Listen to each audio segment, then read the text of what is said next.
Bismillahir Rahmanir Rahim. Alhamdulillahi Rabbil Alameen. Wassalatu wassalamu ala Sayyidil Anbiya'i wal Mursaleen. Sayyidina wa Maulana wa Habibina Muhammadin wa ala alihi wa sahbihi ajma'een. Today's class is going to be picking up from where we left off last time when we were considering the fundamental issue of tawbah, that is to say the return to Allah subhanahu wa ta'ala, the penitent fire in the heart that purifies us and restores us to the ahsani taqweem, the best of all forms, which is the fitrah, the basic human modality in which Allah has created us and which He wants us to maintain. The next book that follows on from that in the very subtle sequencing of topics in Imam al-Ghazali's Ihya Ulumuddin is the Kitab al-Sabr wa Shukr, the book of patience and gratitude. And the Imam puts these two things together. And we'll see very soon exactly why that should be. So, he begins with these words, أما بعد فإن الإيمان نصفان نصف الصبر ونصف الشكر. Iman, faith, has two halves. One half is sabr, patience, and the other half is shukr, thankfulness. كما وردت به الآثار وشهدت له الأخبار, as has been handed down in tradition and in the hadith. So he's immediately startling us with the reality of the deep importance of this, which is that it's really the same thing as Iman. Sabr and Shukr, if you have them, you put them together, really that's 100% of what Iman constitutes. Similarly, Iman, that is to say, the fixed, secure awareness of the reality of Allah in your heart, necessarily engenders these qualities. Because you have the Sabr, which enables you to be patient in adversity and also to make the right choices when ethical difficulties come your way. But you also have this consciousness that everything in the world actually has a meaning, and that meaning is what gives a kind of extra dimension to the human experience. That no longer are we looking at the world as though it was two dimensions projected on a screen, but this extra dimension of meaning, which is the meaning of faith, is something that actually enables us to see things in their full magnificence and also in perspective. So this is the way he wants to lead us into this topic. He's talking about faith as being the same thing as, really as definable by sabr and shukr. And then he says something that's perhaps even more extraordinary. وَهُمَا أَيْضًا وَصْفَانِ مِنْ أَوْصَافِ اللَّهِ تَعَالَى وَإِسْمَانِ مِنْ أَسْمَائِهِ الْحُسْنَى. And they are also two of the qualities of Allah, two of the adjectives that we use to describe Him, and two of His most beautiful names. So how could that be? إِذْ سَمَّى نَفْسَهُ صَبُورًا وَشَكُورًا. Since He has called Himself patient and thankful. فَالْجَهْلُ بِحَقِيقَةِ الصَّبْرِ وَالشُّكْرِ جَهْلٌ بِكِلَا شَطْرَيْ الْإِيمَانِ. So ignorance of the true nature of what sabr and shukr is actually an ignorance of both sides of faith itself. So he's really grabbing us by the lapels and shaking us and insisting on the real importance of this topic.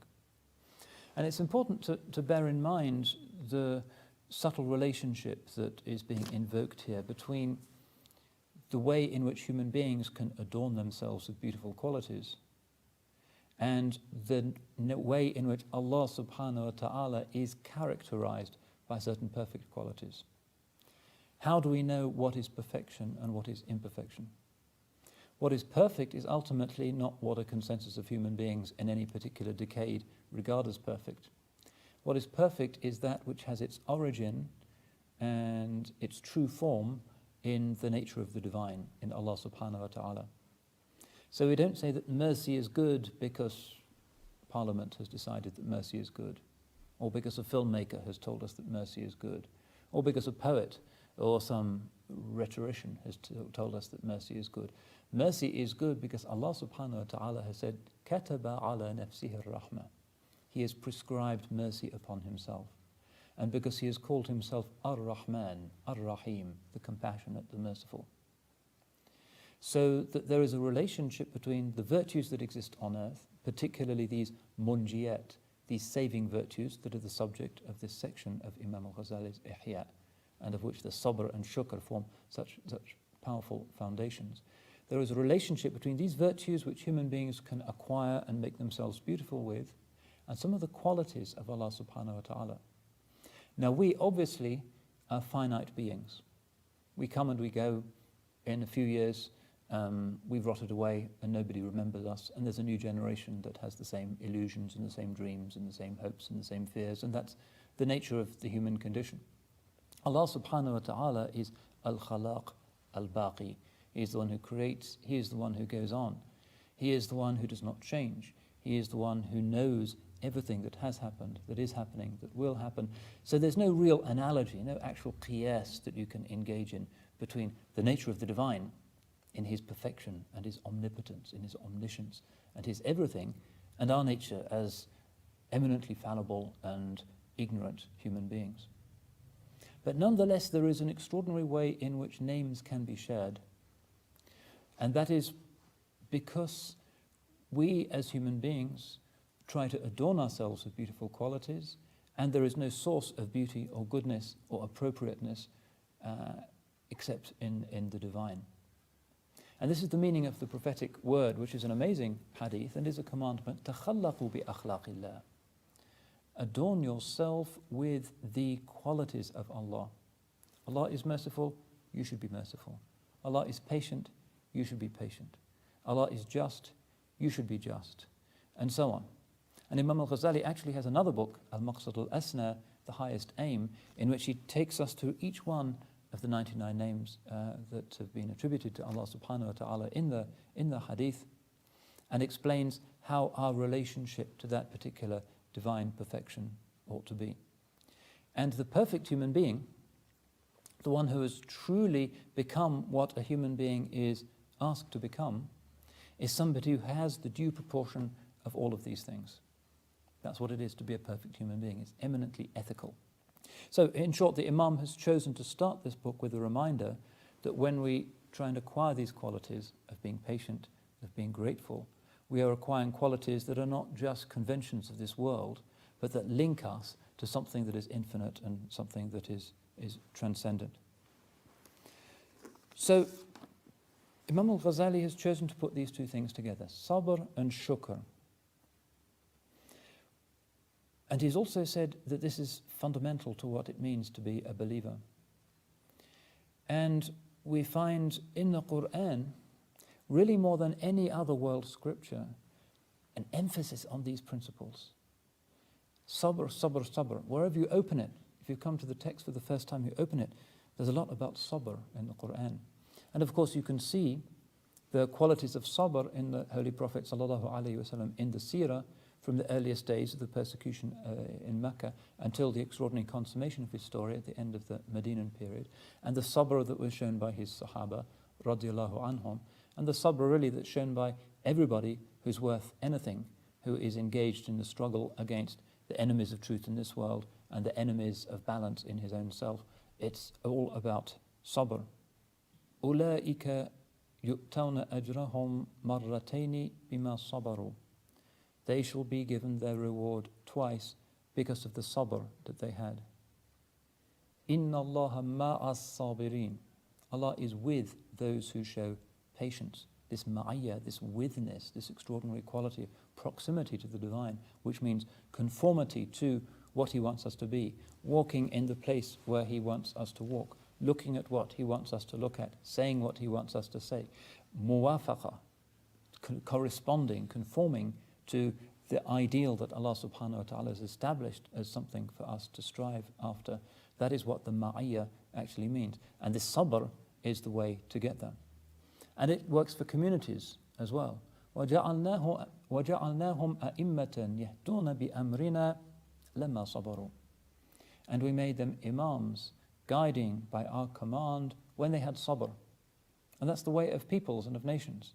No people gets to become great and powerful and glorious, whether it be for reasons of dunya or reasons of truth, without having the capacity to restrain itself, to work hard, to overcome the immediate temptation to fritter away one's abilities and skills and potential in immediate pleasures and immediate distractions.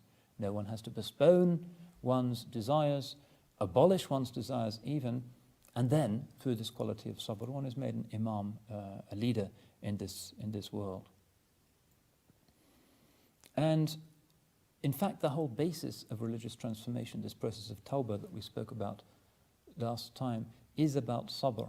Without sabr, that is to say, being patient in the face of temptations and adversity, you can't really engage in this process of overcoming the bad stuff that you do. فَإِنَّ فِي الصَّبْرِ عَلَى مَا تَكْرَهُ خَيْرٌ كَثِيرٌ. It's a hadith in Tirmidhi. There is, in being patient in the face of things that you dislike, much good. So if it's difficult to get up in the morning, if it's difficult to avoid certain foods in which there is haram or something shubha, if it's difficult to avoid bad company, if it's difficult to observe one's religious obligations and one's ethical qualities, if it's difficult to visit relatives who perhaps are difficult back to one, if it's difficult to pay attention to the religious education of your children, and so forth, all of these things that are difficult, being sabr, controlling yourself, disciplining yourself in that situation, fihi khayrun kathir. There is great good in that. Each time you succumb to a temptation, each time you say, I'll do that thing just once, I deserve it, I need a break, then the next time you have the choice between doing that thing that wastes your time or doing something that's going to take you forward and benefit you or benefit somebody else, it's going to be easier for you to choose the lazy thing. Don't think that I will postpone that good action or that tawbah until such time as it's actually easier, because you have no means of being sure that it's going to be easier for you tomorrow, and in fact the chances are it's going to be harder. The more you postpone that action, the more difficult it's going to be for you. So do it now and have sabr, and inshallah you either will end up not being interested in those things at all, or they will be given to you in a halal and rewarding way at some later point. Look at what Imam Ali karramallahu wajhahu says, "As-sabru min al-iman bimanzilati ar-ra'si min al-jasad." Patience with regard to faith is in the same situation as the head with regard to the body. And what does that mean? Well, the head is where we have our capacity for tamyiz, for discerning things, for knowing what is a positive thing to do, what's a negative thing to do.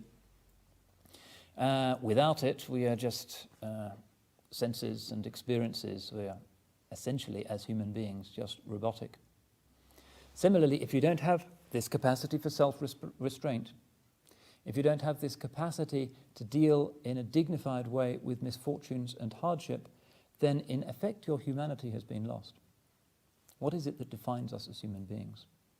Not the senses, not the body, not our physical capacities, not even our mental capacities. What defines our humanity, what makes us Bani Adam, is the capacity to regulate everything else. So that the mind, the consciousness, is like a king in the kingdom, which is the body. And if the king isn't there, and the king isn't disciplining the body will fall to pieces just as the kingdom will fall to pieces without a government and without a just king. Now, here the Imam reminds us of something that is said in the Kitab al-Tawbah, which is a kind of threefold plan of action. Remember when we were talking about repentance, that he says, first of all, it's knowing that something was wrong. And then it's having that fire in your heart that tells you that you've done something wrong. And then the amal, the third thing, which is doing something to put it right. Similarly, with sabr, there is the knowledge that a certain decision has to be taken and that a certain sacrifice is being asked of one. And then there is the state whereby we actually, which is where we become truly human, say, I will choose X and I will not choose Y, which is what makes us above the cats and the dogs and the pigs and everything else and makes us extraordinary. That's the capacity to choose. And the inward hal that both promotes that comes from faith, that gives us the strength to choose the right thing, and also the consequence, the spiritual benefit that flows from having made the right decision. And then the action itself. And the Imam compares this to a tree. He says a tree has roots, it has branches, and it has fruit. And the roots are like the knowledge, and the branches are like the state and the actual action or the refusal to act that constitutes the essence of sabr itself, and the fruits, the spiritual benefits that ensue from that. And the purpose of the tree really is for the fruit. Nobody plants an apple tree for any reason other than to get the apples, most people. Similarly, nobody plants wheat for any reason other than to get the flour to make grain. Similarly, the purpose of all religious actions and sacrifices is to produce the fruit. And the fruit are always these inward dispositions that benefit ourselves and that benefit society. Now, this is something that we learn and that a good teacher can teach us, but that is something that is part of our growing into humanity. If we're going to make this large claim that actually self-restraint and conscientious disciplining of our khawatir, of our inward chatterings that make us want to do this, want to do that, is actually what constitutes our status as Bani Adam, as real human beings, rather than just one more part of the material world, then we need to look at the way in which human beings grow up. A baby has no sabr. A baby is hungry or is cold, and immediately it cries and has to be immediately satisfied. And then it grows up a little bit, and then it starts at the age of 12, 13, 14 to have this tamiz and this ability genuinely to get a grip on itself and genuinely to make sacrifices. And the older one gets, and this is something that's part of the fitrah and is a good thing, but is irrespective really of religious commitment, although religion really helps to give it meaning, that is something that enables us to grow from just being a puking mass of childlike humanity into something that can be a citizen and something that can be a responsible son and parent and warrior or physician or whatever it might be. That's the process whereby Allah subhanahu wa ta'ala makes us into Bani Adam. And it's an extraordinary process. But it requires this essential thing that is perhaps the greatest gift of religion. If religion is about remembering, about being really conscious, because we know that our actions are not just about citizenship, but are about the akhirah, then we're really going to be very careful about intentions. Really going to be very careful about ensuring that we know why we're doing things. The tragedy of the modern world is that very often we go through whole years in a kind of coma, not really thinking. And our desires and choices are made for us, firstly by an endless proliferation of laws, more and more restrictions, more and more impositions. And secondly, by the fact that the temptations and the shahawat and the distractions are imposed on us wherever we go. As soon as you go out of your house, there is some advertising phenomenon. There is some song. There is somebody who's listening to a commercial on the radio. There is somebody who's wearing a T-shirt that's advertising something. Everything is an advertising gauntlet that we run constantly. And that, from the spiritual point of view, is disruptive. Because as we saw, what we want is to be tatma'innul qulub, our hearts to be at peace. But the modern world isn't interested in people being peaceful at all, because people who are really calm and content with what they've got don't make good consumers.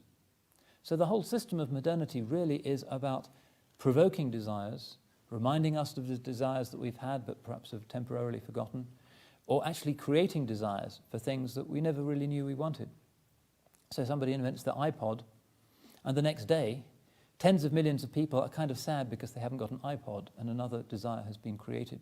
And the whole process of modernity becomes the creation of desire by corporate megastructures and the attempt by human beings to satisfy desire and to get some kind of pleasure out of the product for a while before something else comes along. And the fashion industry is very similar to that.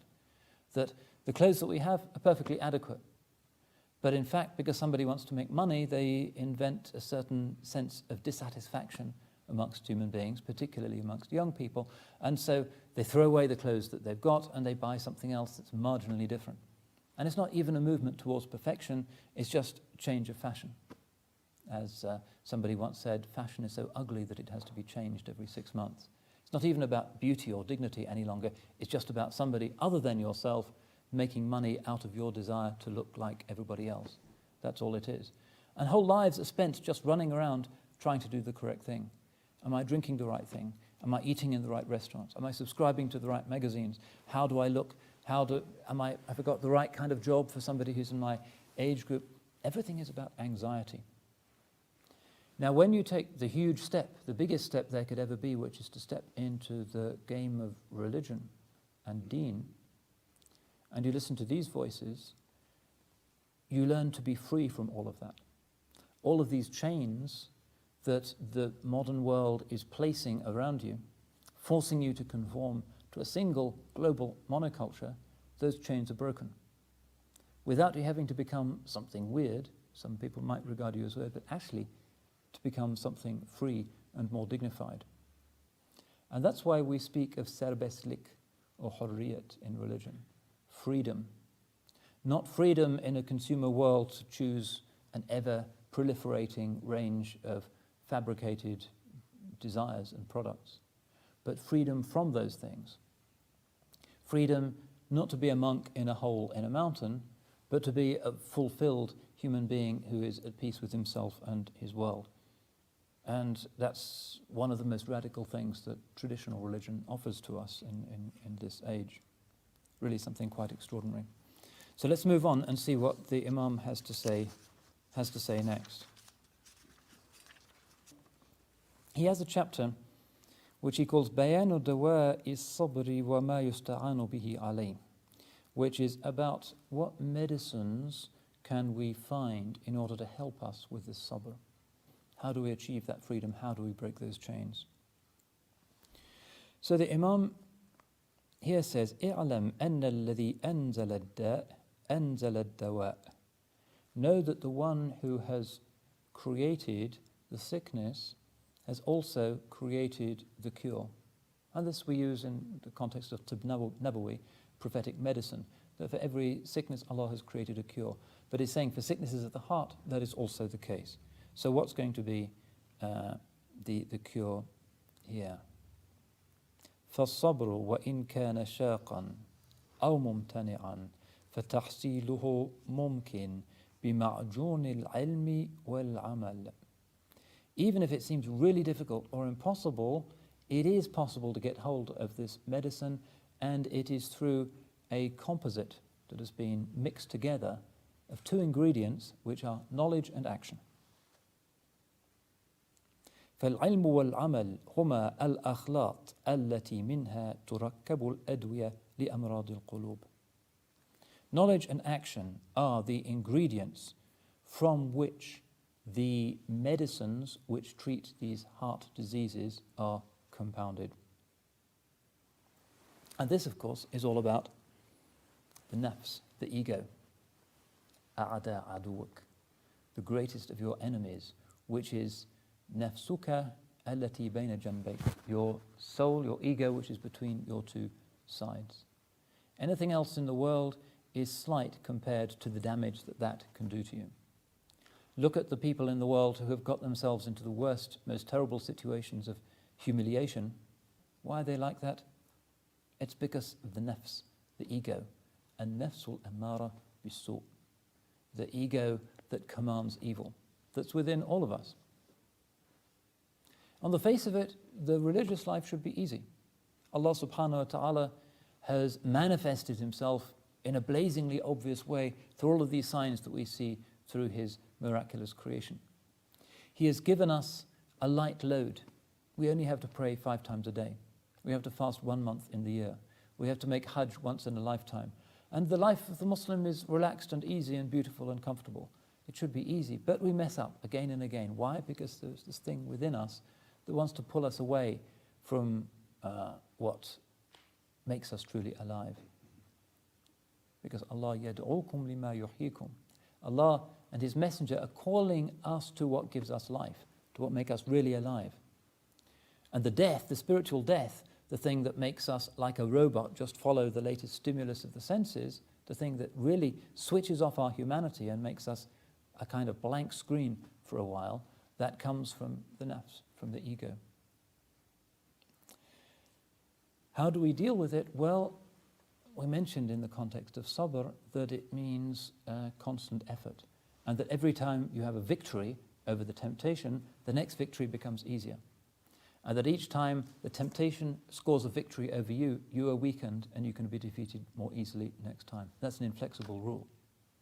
Allah subhanahu wa ta'ala gives us, some of us, many of us, certain victories despite ourselves. He may show us something, give us something, uplift us, give us an amazing breath of His mercy that may, despite ourselves, bring about a tawbah apparently without any reason. But generally, the spiritual path is about climbing up the mountain. فَلَقْتَحَمَ الْعَقَبَةِ. You have to deal with that upward mountain path. And it's not going to be easy. But you know that each time you decide that the next step is too steep, so you're going to walk sideways or go down a little bit, that the path isn't going to get any shorter by doing that. And that's the only path that is before you. So what you have to do is to remember to watch yourself. Sabr is all about full self-awareness. In other words, it's about being fully human. So let's move on now and look at the second of the two great sections of this book. We've looked at Sabr. Let's now take a look at the matter of Shukr.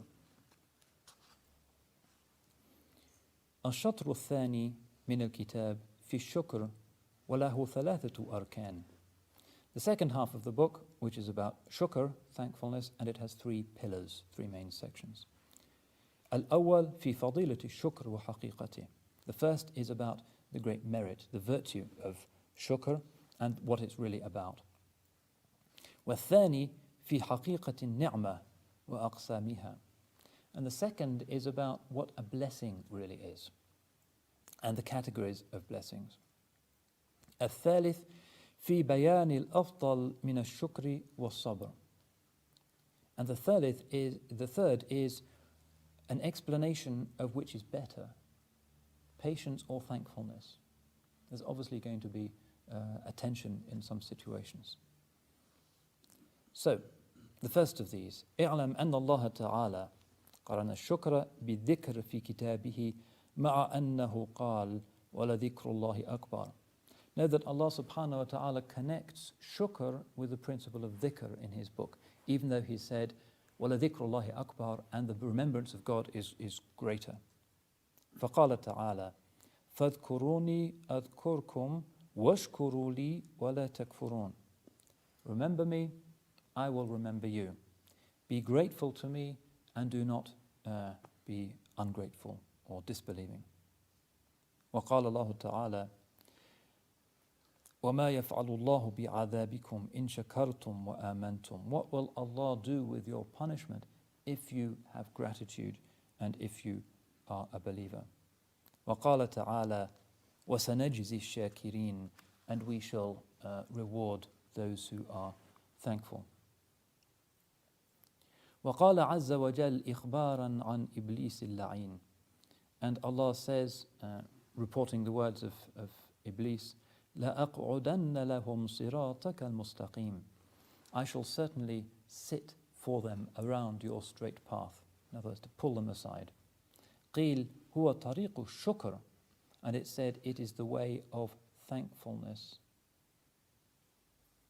In other words, the way in which the shaitan, the nafs, the hawa, the lower inclinations of the human self, pull us off the straight path, this way of istiqamah, this shortest path between 2 points, is by destroying our sense of shukr.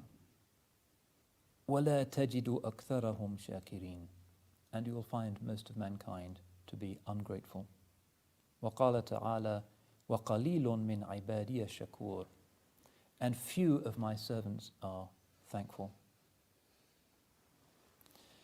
Now, he's already said that faith is this mixture, this medicinal compound of Sabr and Shukr, and that Sabr is made up of knowledge and action.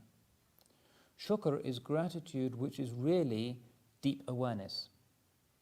Not the awareness of the one who goes through the world and sees, as if he's at a sushi bar with all the treats moving before him, different opportunities for gratifying different pleasure centers in the brain. The one who is shakir may not be taking these things. The one who is shakir is the one who sees these things and is amazed by them. The one who is shakir is the one who sees the beauty of a mountain that he'll never visit and never climb, and is grateful to Allah subhanahu wa ta'ala for his creative gifts. The one who is shakir is the one who sees the sheer immensity and diversity of the creation of Allah subhanahu wa ta'ala. One of the most beautiful registers of divine discourse in the Quran is where Allah speaks of his ayat, of his signs. اختلاف الليل والنهار, how he creates the succession of the night and the day, how he creates the male and the female, how he creates the different اختلاف ألسنتكم وألوانكم, the difference of your languages and your colors, how he creates different orders of creation.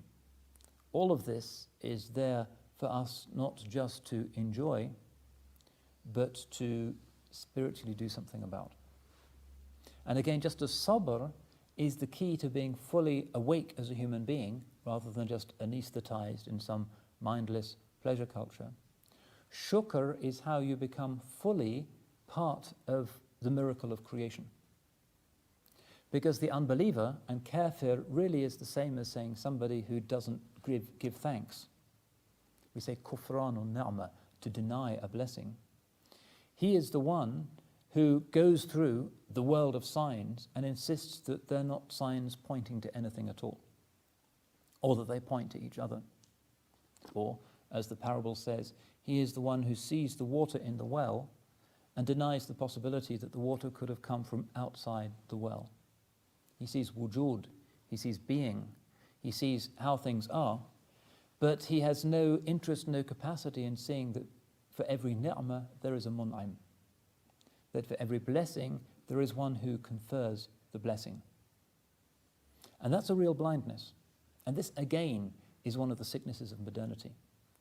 People have more, but they give less thanks. And the believer, when he gives more thanks, is given more. وَلَئِن شَكَرْتُمْ لَأَزِيدَنَّكُمْ. If you give thanks, I will give you more. The tragedy of the modern world, in its consumerist intoxication, is that people take more and more, and they're being urged to take more and more. That's how it is, and the hadith is very clear. إن كان للإنسان واد من ذهب لتمنى أن يكون له واديان ولا يملأ فاه إلا التراب. This is what he says, sallallahu alayhi wa sallam. If a man had a whole valley full of gold, he would want to have 2 valleys full of gold. But at the end, it's only dust that will fill his mouth.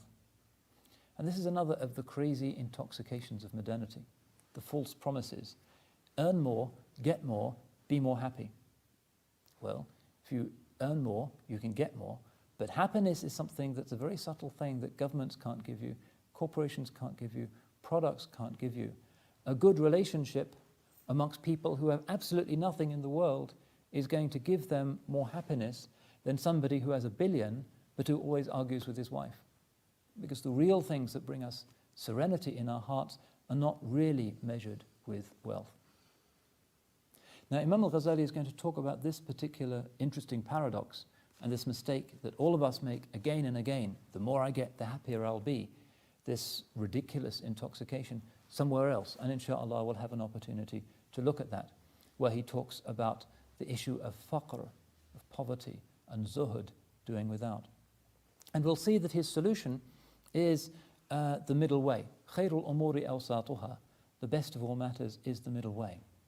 He's not saying, because all of these extra treats won't make you happier, but will make you unhappy, therefore you shouldn't have anything at all. No, he will show that the way of Islam is a way of balance, that we take what we need, and that beyond that is just more stress and more anxiety and more complexity. Muslim life is a comfortable life, but it's a simple life, and it's simplicity that enables us to cultivate what we really need, which is what the hearts crave, which is the dhikr of Allah subhanahu wa ta'ala. Otherwise, everything is anxiety, everything is stress, everything is jaza, or being anxious. And what does the soul need? It needs dhikrullahi ta'ala. It needs to remember its Lord. You can give the soul the new iPod. You can give the soul the new iPhone. You can give the soul the latest laptop. You can give the soul a holiday in the Bahamas. Fine, much of that may be halal, but it won't stop the soul making a noise and being anxious and wanting more, because that's not the food that it really craves. Give it the simplest thing, the thing that doesn't cost anything, the thing for which it was created, which is the remembrance of Allah subhanahu wa ta'ala, and then it will be qalb salim, which is what you have to come up to the judgment seat with anyway. يَوْمَ لَا يَنْفَعُ مَالٌ وَلَا بَنُونَ إِلَّا مَنْ أَتَى اللَّهَ بِقَلْبٍ سَلِيمٍ. On the last day, when neither money nor wealth will be of any use to us except he who comes to Allah with a sound heart. Qalb salim. And the salim means whole. In other words, not that it's been made something other than what it is, but that it's unbroken. It's not wounded. Otherwise, we go through life with a voice inside our head saying, I have to do this, I have to get that, my neighbour's got this, my neighbour has got that. And we use our lives just running after things that just make us the next stage in the race, running after something else. People make money out of us for that. People may point at us and say, there's somebody who's conforming perfectly. She's wearing the latest clothes, she's conforming. He's doing this, he's conforming. He's doing that, he's conforming. But if you're looking to silence the baby that's screaming in your arms, you won't find that that's the way. What we need instead is this virtue of gratitude. And gratitude means to recognize the meaning of things. That with every ni'mah there is a mun'im. That behind every blessing in creation there is one who has provided that blessing. The Imam then goes on to talk about this quality of shukr. Now remember, we saw with sabr, he said there's 3 stages: knowledge, state, action. And he makes the same point here. If you really want to understand what it is to have shukr, to be shakir, to be grateful to Allah subhanahu wa ta'ala, to make this part of your spiritual discipline, it's a 3-point program: knowledge, state, action. The ilm, the knowledge, is the inner sight that you see through the form of the thing, through the atoms and the neutrons and the protons, to the meaning of the thing, which is that the ni'mah comes from the mun'im. In other words, when you see that something is beautiful, you recognize Allah's beauty in that thing. When you love something, you recognize the love of Allah in something. When you see something as balanced and as appropriate, you see the balance and appropriateness of Allah subhanahu wa ta'ala in that thing. And mostly we find that in nature. You can also find it in pure human beings. You can find it in human beauty. The shahid, the one whose beauty bears witness to the perfection of the Creator, is something that the poets have regularly sung about. And sometimes in a beautiful place like this, everything has been done by pure hearts, by pure craftsmen, with love for Allah subhanahu wa ta'ala and His Messenger and the silsila of their tariqah in their hearts. And as a result, the place is beautiful, and it's a place where hearts can be softened.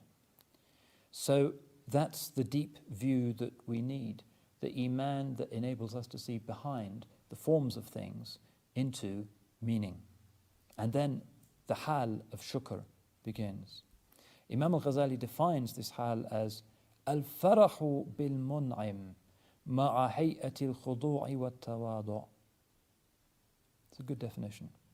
It means to take joy in the source of the blessing while having the attitude of humility and submission.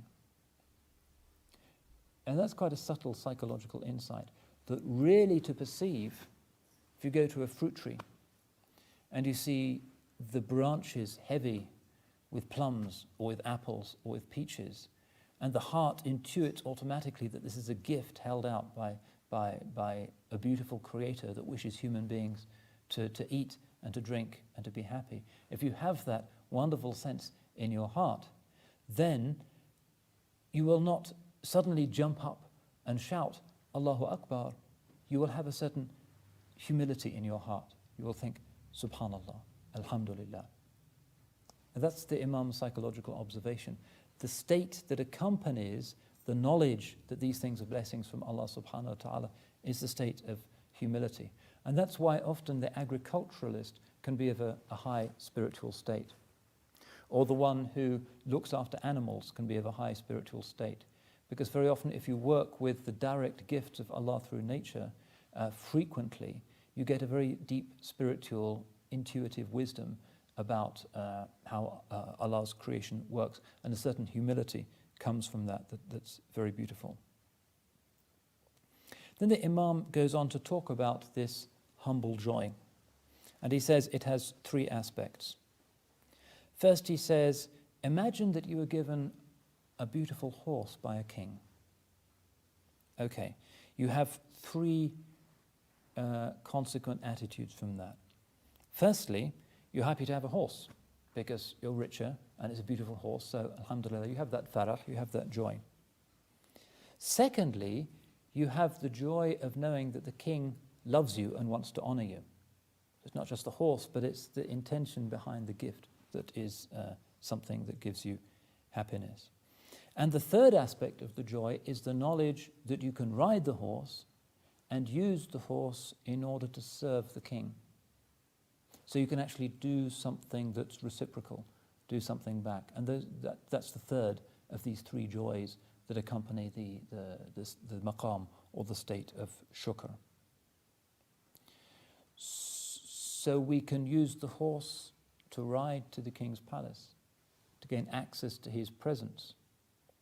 Similarly, everything in the world that inspires in us the sense of shukr is a means whereby we can return to the mun'im, to the source of that blessing. You can have a spiritual opening, a fath, just by picking a plum from a plum tree. If you have a full, deep awareness in your heart of what is going on, the divine unrequited gift, that can open you up and you can be transformed and never be the same again. Allah subhanahu wa ta'ala can put moments like that in your life. Or you can have, on a more down-to-earth level, an awareness in your mind, this is an extraordinary gift from Allah subhanahu wa ta'ala. My intention in consuming this plum is to become stronger so that I can pray regularly and I can uphold the rights of my wife and my children. And if you make that your niyyah, even in doing basic physical bodily things like eating and drinking, then those things also become part of your suluk, part of your wayfaring. So this is all part of the wisdom that Imam al-Ghazali is telling us about. بيان السبب الصارف للخلق عن الشكر. If shukr is the obvious attitude of the sound human soul to Allah's gifts that are mabsuta, that are stretched out to us in creation, why is it that so many people are ungrateful? وَقَلِيلٌ مِّنْ عِبَادِيَ الشَّكُورِ. He says almost as a complaint, few of my servants are grateful. Why is that? Well, the Imam says this, اعلم أنه لم يقصر بالخلق عن شكر النعمة إلا الجهل والغفلة. The reason why human beings fall short of being grateful for blessings is because of ignorance and heedlessness. فإنهم منعوا بالجهل والغفلة عن معرفة النعم. Because thanks to their ignorance and heedlessness, they have been prevented from knowing the nature of the blessings. ولا يتصور شكر النعمة إلا بعد معرفتها. And you can't imagine giving thanks for a blessing unless you have properly understood that a blessing is indeed from a source. ثم إنهم إن عرفوا نعمة ظنوا أن الشكر عليها أن يقول بلسانه الحمد لله الشكر لله. And then because they think that when they have recognized a blessing, all they have to do is say Alhamdulillah, الشكر لله. ولم يعرفوا أن معنى الشكر أن يستعمل النعمة في إتمام الحكمة التي أريدت بها وهي طاعة الله عز وجل. And they don't know that the real meaning of gratitude is that the blessing should be used in order to complete that wise purpose for which it was created, which was to bring about the obedience to Allah subhanahu wa ta'ala. The real reason why we should be grateful for things is that each of those things offers us an opportunity to obey Allah subhanahu wa ta'ala. Beauty enables us to feel grateful to Him and enables us to recognize the ugliness of vice and disorder. Therefore, it helps us to obey Allah. That the provisions, the food and the drink that He bestows upon us are also providing us with the strength with which we can worship Allah subhanahu wa ta'ala. That the relationships which we enter into in this world are also contexts in which society can be ordered so as to create a space in which Allah subhanahu wa ta'ala can be properly worshipped. This is the highest view of shukr. It's not just looking at the world as though it's an art gallery and being impressed by the various amazing signs of the divine artistry. Often we do that, we can't fail to be impressed, but in fact, the reason why we should be thankful and the reason why we are required to be thankful is because all of those blessings are calling out to be used appropriately, to be understood in ways that enable us to reshape our lives, to bring us back to the state of al-qalb as-salim. Imam al-Ghazali then ends with a discussion of these two principles, sabr and shukr, and we very briefly looked at his understanding of each of those. And he asks the question, which is better? Should you be in the maqam of sabr or be in the maqam of shukr? Or when they succeed each other rapidly so that 1 hour you are sabr and the next hour you are shakir, is one of those times better than another for your heart? And he indicates that different scholars have taken different views on this. But essentially he's going to resolve this in something that inshallah we'll be discussing in a subsequent class, which is about the issue of faqr, or sacred poverty. The ghani, if he is in the state of shukr, the rich person, if he is in a state of gratitude, is in a high state. But the poor person, the faqir, if he is in a state of sabr, is also in a high state. So it really depends on your circumstances. And it's not going to take a definite view as to which is superior. It's always better to be sabr than to be shakir, or always better to be thankful than to be patient. Because in fact, everything depends on the spiritual mizaj, the orientation, the composition of the individual, and also on the ahwal, the conditions of particular times and intentions, and the particular spiritual perfume that exists in a particular gathering. In any case, we ask Allah subhanahu wa ta'ala to make us amongst the sabirin and to make us amongst the shakirin, to make us people who are not people of the surface but who understand every misfortune that come to them, and so that we can turn it to good effect, and who understand and give gratitude for all of the ni'mas, all of the blessings that Allah subhanahu wa ta'ala showers upon us in this world, so that we can look beyond those things to the source of those things and put those things to the purpose for which they were intended. رَبَّنَا تَقَبَّلْ مِنَّا إِنَّكَ أَنْتَ السَّمِيعُ الْعَلِيمُ وَتُبْ عَلَيْنَا إِنَّكَ أَنْتَ التَّوَّابُ الرَّحِيمُ اللهم صل على سيدنا محمد صلاة تنجينا بها من جميع الأهوال والآفات وتقضي لنا بها جميع الحاجات وتطهرنا بها من جميع السيئات وترفعنا بها أعلى الدرجات وتبلغنا بها أقصى الغايات من جميع الخيرات في الحياة وبعد الممات وعلى آله وصحبه وسلم وآخر دعوانا أن الحمد لله رب العالمين.